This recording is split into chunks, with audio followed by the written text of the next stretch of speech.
Varsity Club, welcome back to another classic. I'm gonna start today's episode off by giving you some good news. Jason Barr's back on the Heisman list. Barr was the #1 player on the Heisman vote getting list, whatever rumor, whatever you want to call it. He was up at the top. And then we took one bye week and all of a sudden Jason Barr got removed. But guess what? After a multiple touchdown performance, 4 of those to be exact, he's back in the list. Rounding out #1 is the incredibly talented quarterback out of Florida. They're obviously undefeated, the #1 team in the nation. So you're seeing him be at the top spot. You have Justin Seymour, who just got injured, which means he's probably going to fall this upcoming week. Davis Tremont out of BYU. Obviously, Jason Barr out of CVU. And then we have out of South Carolina, Joey Fritz, a very talented senior running back. And from a top 25 standpoint, again, Florida's #1 team. We're sitting there, the #2. They've played technically 2 more games than us. So I think once Barr is really up to par with them, from that standpoint, it's a wrap in my opinion. Clemson, Miami, Ole Miss ran out your top 5. UNC ended up moving back from 5 to 6 this week. Notre Dame's now in your top 10. Michigan goes up from 12 to 11. Then rounding out your top 25 will be Tennessee, Indiana, and Penn State. A lot of big news from the recruiting side. Dominic Mauger, we're doing really good. We're in a recruiting battle with 4 schools. Craig Norris is really in a good spot for us. But we get DeMel Hill, 78 overall, athlete, possibly corner. They could play in our team. Mark Wood, a 76 overall left tackle. We get Chris Wade, a right tackle, committed to our team as well. We got a lot of people that we're ultimately in a recruiting battle with. And speaking of recruits, we have 2 guys visiting this week. Charles Okoye Jr. and Jordan Beckwith. Both are kind of important. Now, Okoye Jr. is interesting because he's a lower rated overall middle linebacker, but if you look at his skills, I mean, his speed's not great, acceleration is really good, hit power is really good, play rec's very good. He's more than likely a guy that we would sit or bench the first year and then want to bring in, where Mauger is more of a, we'll start this guy ASAP and just watch him rack up records. And then Jordan Beckwith is pretty much all of a formality at this point of coming to CVU. We're the #1 by over 2,000 points. You look at what he's ultimately got, 79 run block, 80 run block, 79 pass block, and 78 impact blocking. He's a guy that, again, not a day 1 starter, but eventually will be on that offensive line and doing great things. And yes, it's still a little early. We've only played 5 games in the season, but we're ranked #2 in the nation in terms of recruiting class. We got 5 4-stars, 2 3-stars. We're looking pretty good. Now, Iowa is 1-5 in the season, but they've pretty much been in every single game that they've played, except for the one against Michigan State. They lost by 5 to Kent. They lost by 7 to ISU. They won by 4 against Rutgers, who we obviously struggled with. We saw them lose by 14 to the Terrapins. They lose by a considerable amount against Michigan State. And then obviously their Illinois game, we should just see right there, is only a 6-point game that was in overtime. So again, a talented team that hasn't had the ball fall their way. And just for those that want to know, Tom Baker has 3 more games that he's going to ultimately be out over 3 more weeks, essentially, because we just had a bye week. So we're counting the days. We need this man back ASAP. Rocking the pretty much all black uniform today. We're ready to get things going against Iowa, a team that by all means we should beat. And Barr says, hold up, you took me off the Heisman list, you put me back on, put some respect on his name, the first carry. Watch him do that thing.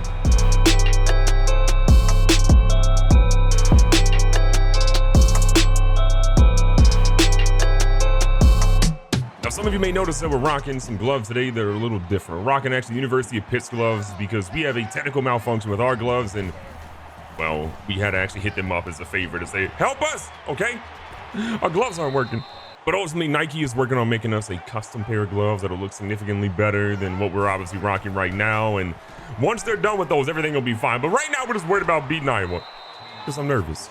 So yeah, don't judge us for the gloves. They'll be fixed in the future. But for now, we're just rocking Pitt's gloves because we need something. If we lose, it's the curse of Pitt. But I think we're going to be fine. A lot of pressure here on the Iowa's quarterback. This man is rumbling, bumbling, and not fumbling, but he's stumbling. We're putting a lot of pressure on that QB right now. He's panicking a little bit in the pocket there. We're going to see if we can get more pressure there. They throw a pass quickly, and Hemphill's all over it. Big 3rd and 8 now for Iowa. They go with the halfback draw. Running game is obviously our weakness, but we get a big stop on Melvin Payne after 3. Let's see what the squad can do here. Single high safety. We're actually going to run 2 guys deep. 1 safety is going to drop back, though. Big fella. Jeremy Willis just couldn't get to it. That was a flag on the play? Pass interference. Defense. Say less. We'll accept it. I'm going to be honest. I don't think I really agree with the pass interference and the defense call, but am I going to say that? Absolutely not. I'm going to go ahead and relish in that. We're going to see what we can do here as Jason Barr goes up the middle for 4.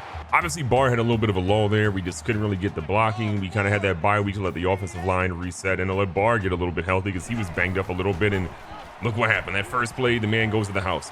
Speaking of going to the house, RJ Riley's trying to get himself a first down as he picks up 9. A little 1st and 10 here. Riley going back to the play action. A little bit of pressure, dumps this one off to Riley. Riley cuts up the middle and hits his own man, but still gets 5. Well, 2nd and 5 under center now. The big fella out of the background, and George Barrett heard the footsteps and dropped it. 3rd down and 5. We're going right to our Heisman level running back. Soon to be Heisman winning running back, in my opinion. Can Barr outrun the defense? It's looking pretty good so far. Hits him with a good spin move, but it's right back into a defender, but he gets 16 before that. I'm going to be honest. I know it's like late in the year where you're entering game 6, but some of y'all in the stands are wearing sandals. Socks with sandals at that. Stop it. Get some help. 1st down again. Riley trying to bait him a little bit. Riley feels it, has a guy, throws it, and it's just a hair away from hitting him in the hands. That receiver in the end zone was Terrence Williams, and again, if it's just one, maybe hair inside, that's an absolute money play. We actually have Mike Hemphill on the outside. We're going to bring him in. A lot of our guys are gassed, so we're seeing some backups. Same guy we just tried to hit is going to catch an easier ball this time. Terrence Williams inside the 15. He's still up. He says, oh no, 18 more yards. 1st down. Hemphill's in the game as well. We're seeing him across the middle. He gets down to about 9. Gotta admit, the offense is looking really good right now, but Hemphill's been in the game a lot, so it makes me kind of curious about who's not really healthy at the moment and not been in the game. But still, Jason Barr, another touchdown. That's going to give us a 14-point lead, assuming the extra point's good. We've had a lot of close games so far this season, but Iowa is not really looking like they're going to give us much of a test today. Stephen Lowe tries to get in there, can't quite get him, but Matthew Fowler brings the receiver down after 3.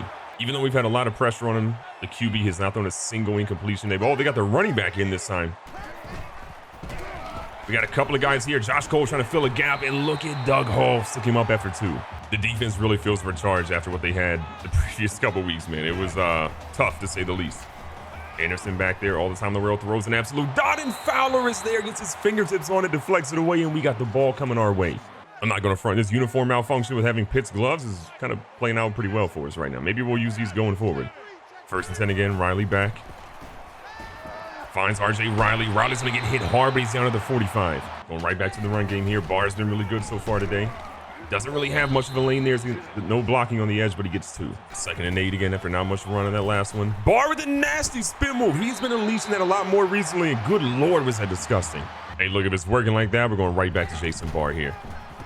Looking to get to the outside. He cuts back in. The spin move, though, isn't going to be magic there. Riley again, ready to go.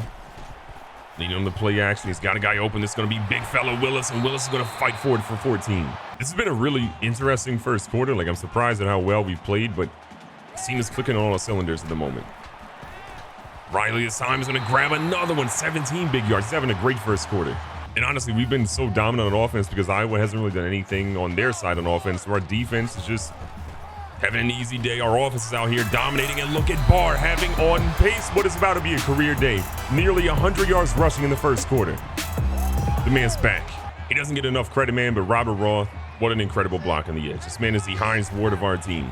Open when you need him, especially on 3rd downs, and makes great play after great play, even when the ball's not in his hands. I mean, our yardage comparison is crazy. We have over 200 rushing yards, or 200 total yards on offense. They have literally under 50. That's just mind-blowing. Trying to bring the pressure. They dump underneath. This time Hall's right there again. The defense is swarming Iowa. It's taken us a really long time this season to really feel like championship caliber football. But man, this week right here that we're putting on is an absolute display. Look at even the defensive tackles getting in. Bobby Evers with a deflection. A 21-0 skunk in the first quarter. This is what Cascade Valley's been needing right now. An offensive juggernaut of a game just to show how dominant we are. Back across the middle, Robert Roth, who's been doing his part so far, finally gets on the board with a grab.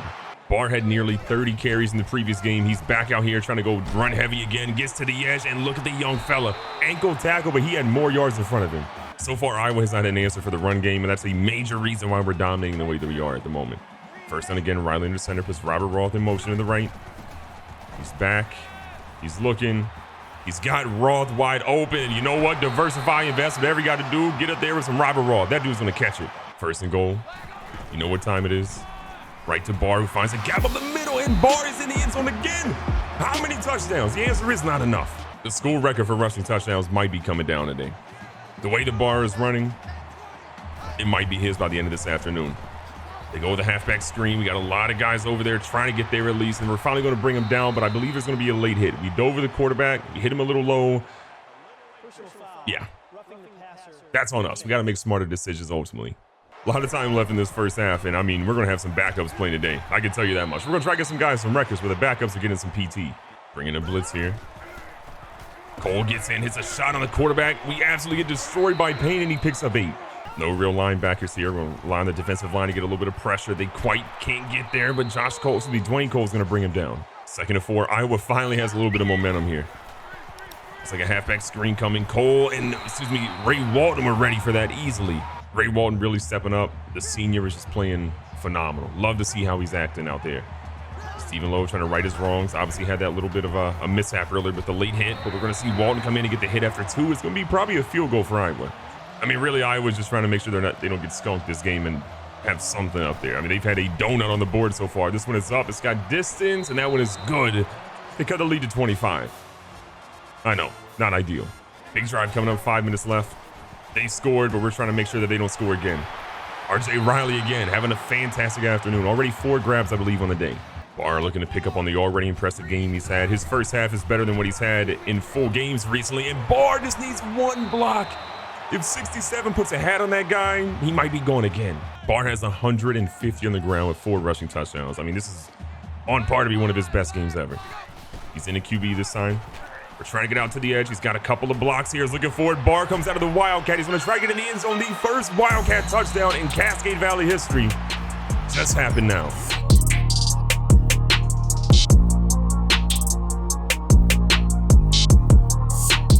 We've seen some great games in Cascade Valley history. Some incredible single-player performances, whether it's on offense or defense. We've never seen anything like what Jason Barr is doing right now. Give the man the Heisman right now. It's over.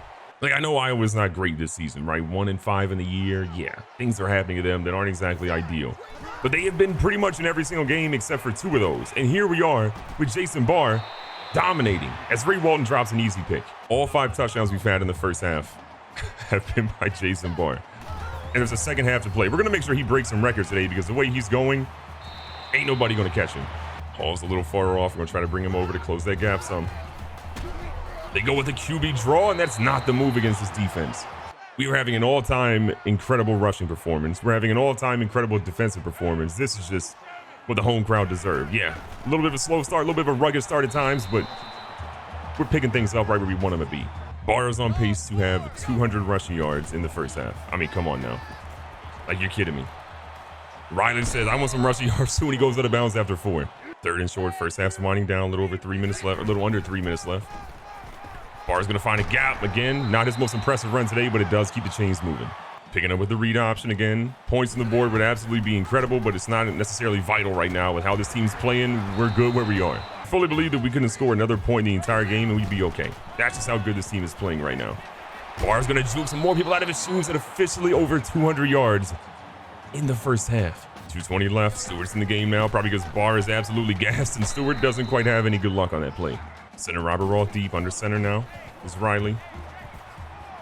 Riley's feeling the pressure. Yeah, we got to get rid of it. We messed that up completely. We had a couple of guys possible, but that just wasn't the greatest execution.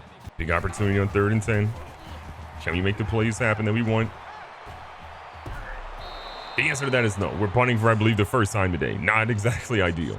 So going into halftime, we have a 32-point lead. A 32-point lead. It's rough out there for Iowa. Big second half lining up. If our guys do the right thing here in the 3rd quarter, a lot of these dudes are going to be having an opportunity to chill and root on some of the underclassmen and guys that haven't got as much PT. 2nd and 15, Iowa only had their quarterback in the backfield. Probably should be blitzing here, but we didn't, and they end up getting a pass that goes for 3. Big 3rd and 12, Iowa continues to struggle on offense. They throw a pass across the middle, and it's just not good enough. This team just has the worst offensive output I think I may have ever seen this season. Our goal right now is just make sure we let Jason Barr go ham. Let this dude get the yards he wants and needs, maybe one more touchdown or 2, break a couple of records, and we're Gucci. Barr's closing in on the record is 222 yards and counting. Still, it's the record for most yards we've ever had in the first quarter, or first half. We've never seen someone do that much. And not to mention having 5 touchdowns in that same mark. Unbelievable. Right back here to Barr, running into his own man. He's just trying to find something and still pushes dudes over 6 yards. 2nd and 4, Barr's back in the QB here. Gonna move Robert Roth in motion. Barr's gonna try to do something. He's gonna be able to stay up, and if he just been able to get to that hole a little quicker, man, he is gone. 3rd and short. You actually have a backup QB in here. Riley is not in the game, and a little bit unsure why. We'll have to get something on that soon. But Thornton says, you know what? You're gonna give me the room. I'm gonna make the yards happen. Okay? This is not good. The same exact issue we saw happen to Tom Baker has officially happened to Cedric Riley. if it's going to happen in any game, at least it's happening in the Iowa game, so we can be fine and we're not really in, fear of losing this game. But we play Nebraska next week, who's a top 15 team, and Riley's out. Uh-oh. At least Jason Barr is hitting on all cylinders right now, because that gives us some hope that our running game can just be dominant and be really what we leverage against a team like Nebraska that will be very tough. But enough of that. At least live in the moment. Celebrate what Jason Barr has just done. The most rushing yards in a single game history, breaking his own previous record of 245. He gets one extra on top. Go 2nd and 1. This is a little audition for Thornton to see what he can do. He's feeling the pressure. He's got a guy back across the field. He's going to hit Jeremy Willis. Willis gets a block, and this one is going to be in the end zone. What a play.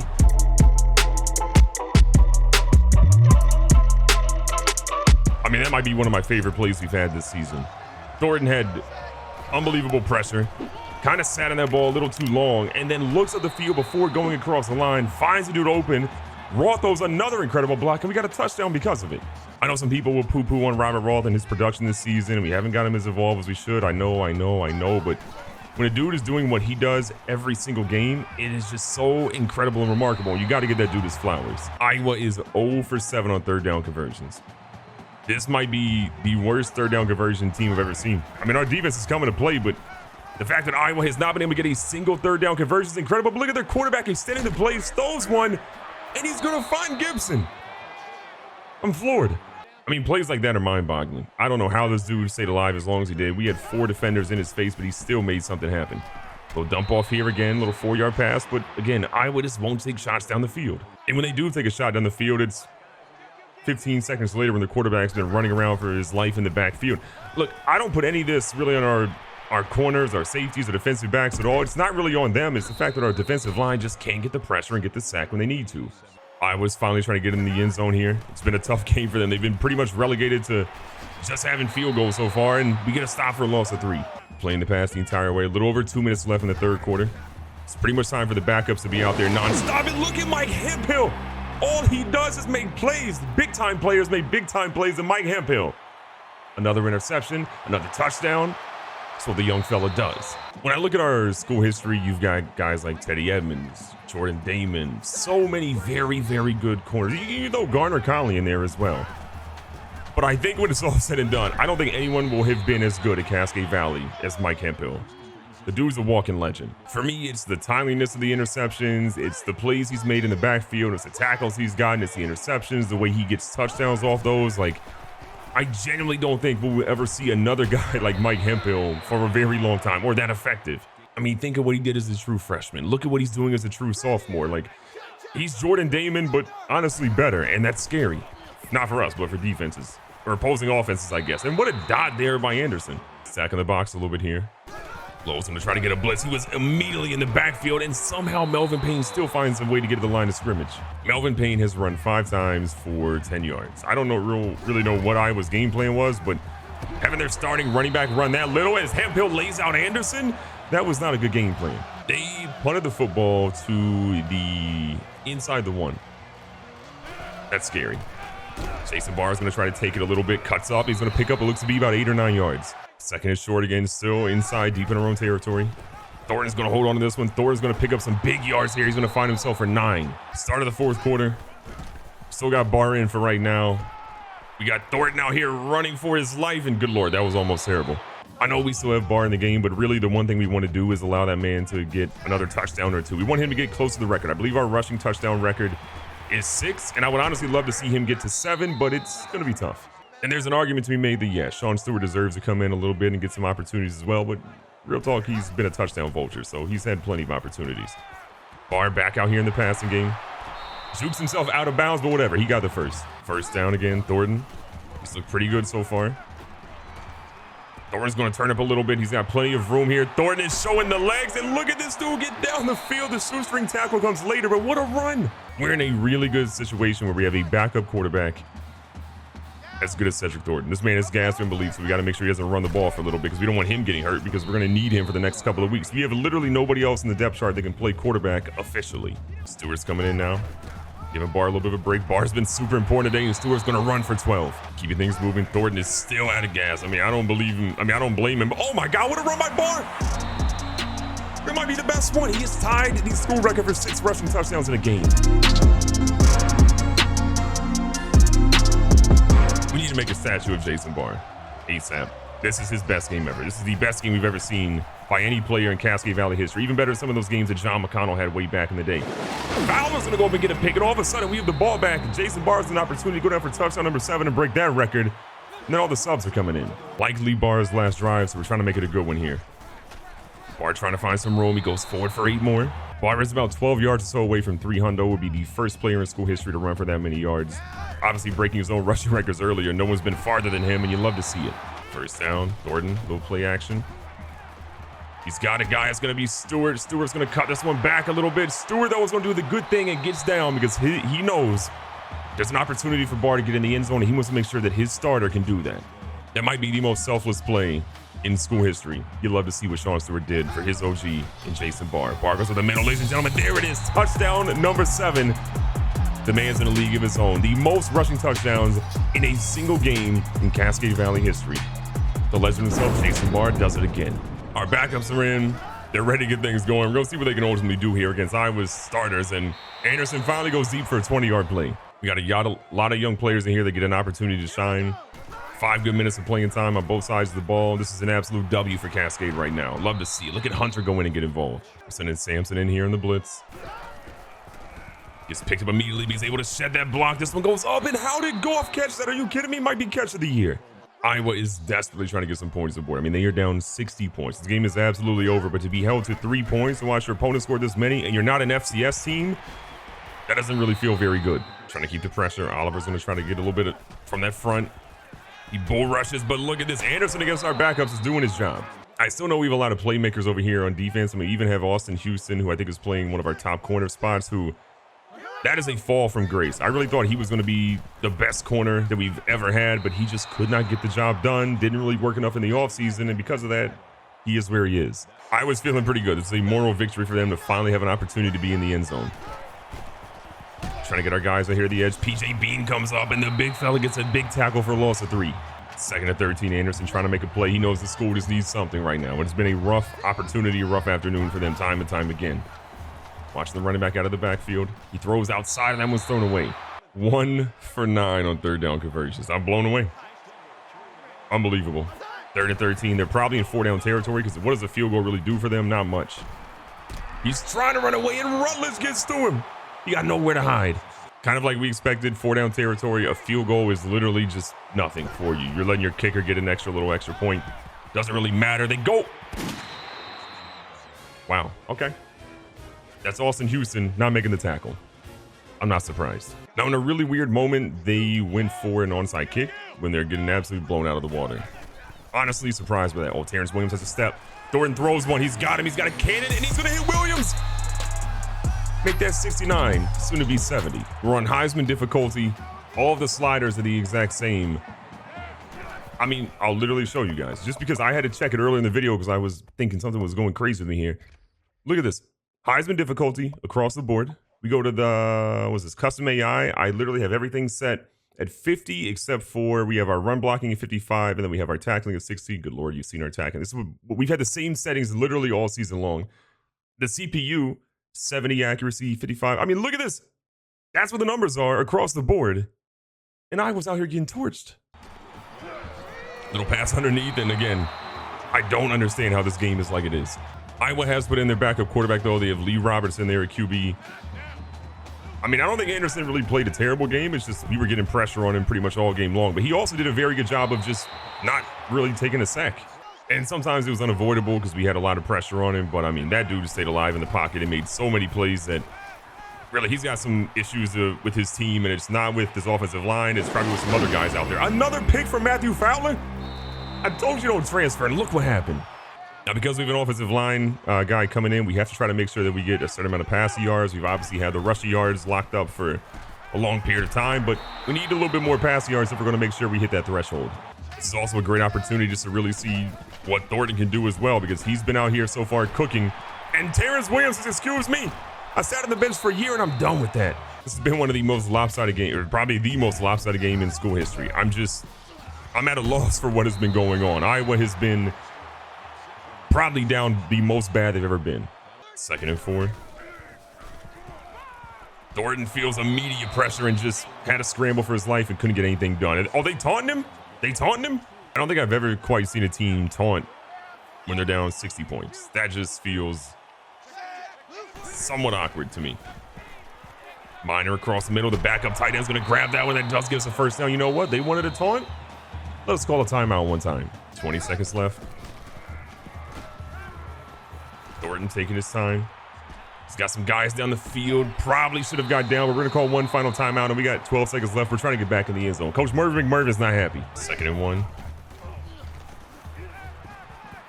He throws one up. It's picked. Okay, you know what? We deserve that. We deserve that. They wanted a taunt. One of their players got a concussion, but we got a massive W. The single most incredible game with the single most incredible performance we've ever seen in Cascade Valley history. Jason Barr is 3 yards shy of 300, 7 touchdowns, 32 yards in the air. The man is a legend in every sense of the word. Recapping the stats today, Thornton had a fantastic performance. The interception will take off the board because that was a really dumb pass. We were going for it, but 2 touchdowns, 1 pick on it, 184 yards. We see Riley go for 149. We're going to miss him for a couple of weeks, and it's going to be tough, but again, Thornton has enough playing time where I think he'll be fine. We go on to the running game. Barr, again, you saw no words to describe it other than absolutely incredible. We see Thornton go for 44. No one else really scored a touchdown on that side. On the receiving side, Terrence Williams has 4 grabs for 104 yards and a touchdown. Riley matched the receptions, but about half the yards or so. They got another touchdown from Jeremy Willis. Still, with a running game that productive, to have a passing game even this good remotely is incredible. And then on the defensive side of the ball, as we move over, we're going to see Austin Houston, who came in there pretty late. 5 tackles for him, including 1 loss. Hemphill had 4. From a sack perspective, not as many as we would have hoped. 1 from Tony Rutledge and 1 from Mark Mullins. And then interception-wise, we had 2 with Matthew Fowler, and then 1 from Mike Hemphill, who took it all the way to the house 73 yards later. He's incredible. We blew out Iowa, and I could not believe how crazy this game was. To play like this after playing how we did in the previous 2 weeks is wild to me, but I will take it every sense of the way. We've got our guy back, should be on top of the Heisman list. We have our team making a case for being the #1 squad in the nation. Who can stop Cascade Valley? Definitely not Iowa. Be safe, be smart, tell somebody you love them. Catch you guys in the next one.